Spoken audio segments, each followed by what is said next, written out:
UAE के बाद मजीद मुमालिक OPEC से निकलने जा रहे हैं।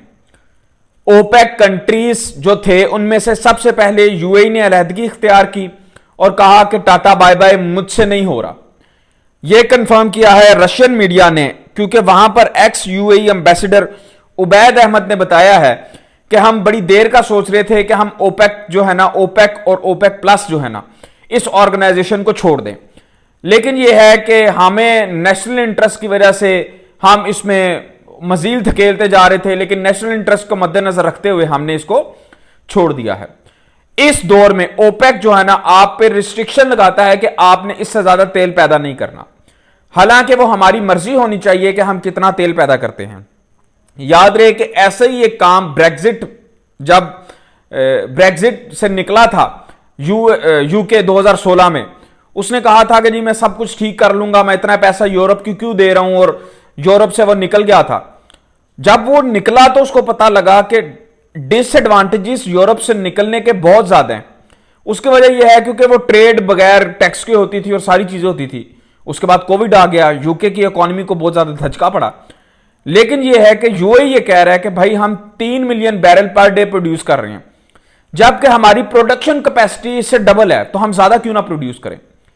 और इन एम्बेसडर का दावा यह है कि और भी कंट्रीज लाइन में है कि वो ओपेक कंट्रीज को छोड़ देंगे।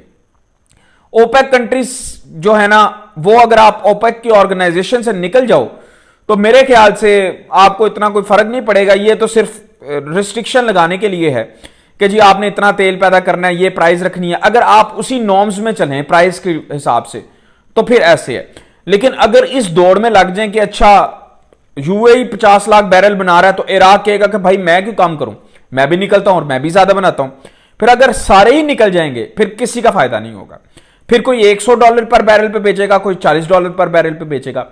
जो 40 पर बेच रहा है वो तो जल्दी अमीर तो हो जाएगा, लेकिन वो ज्यादा देर तक नहीं फिर जो है ना टिक पाएगा। तेल है, कभी ना कभी तो खत्म तो होगा।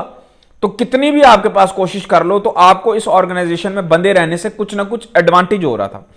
लेकिन यह है कि डिसएडवांटेज जो है ना, वो कहते हैं कि कोटा सिस्टम से हमें मसला है कि भाई सऊदी अरब 30% ओपेक कंट्रीज का तेल प्रोड्यूस करता है, यानी कि 1 करोड़ बैरल वो डेली प्रोड्यूस कर रहा है।